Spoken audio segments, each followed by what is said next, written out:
Hello, my name's Charlotte and welcome to my second review for Barbican Young Reviewers 2017. Today I'm going to be reviewing British Sea Power's music for Polish animation classics. Bit of a mouthful, but I somehow got it in. I wouldn't have described myself as a British Sea Power fan before I went to this gig. I did know one song, Waving Flags, so I kind of knew what to expect, but I wasn't sure how it would work. The reason I wasn't sure if it was going to work is I studied Polish theatre whilst at university and found it fairly impenetrable. It focuses on the absurd natures of repetitive life, also the country's dark stain on its history after the Nazi occupation. So I wasn't really sure how an indie rock band with allusions to kind of Arcade Fire would fit this, but it really did.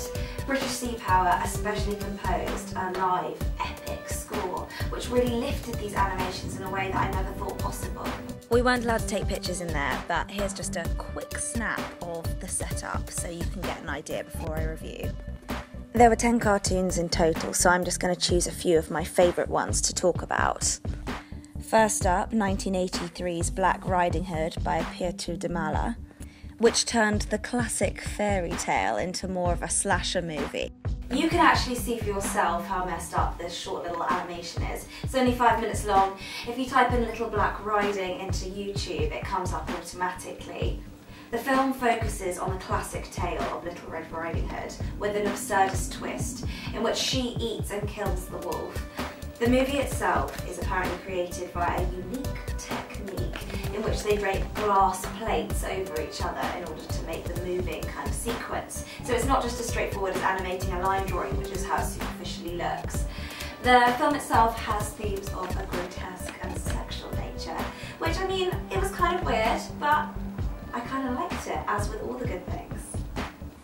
Next up, I'm reviewing Tango by Zbigniew Rybczynski. It's an 8-minute masterpiece which features more than 20 figures circling through a small room as pictured here. They enter through the door and others clamber through the window, performing the same actions over and over again. A drunk, a mother feeding a baby, a woman completely naked.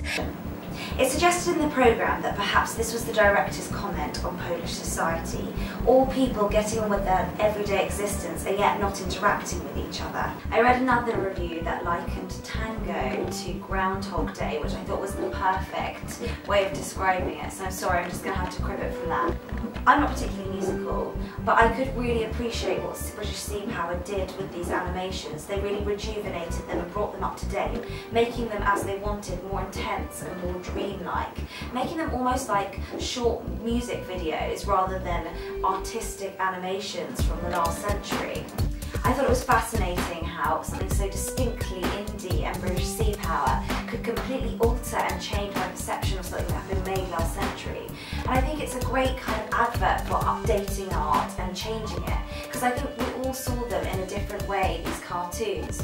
And although they were very deeply rooted in Polish culture and Polish history, I felt that the audience could identify with them in some way. Thank you so much for taking your time to watch my review. Tune in next week for our next Barbican Young Reviewer. Thank you!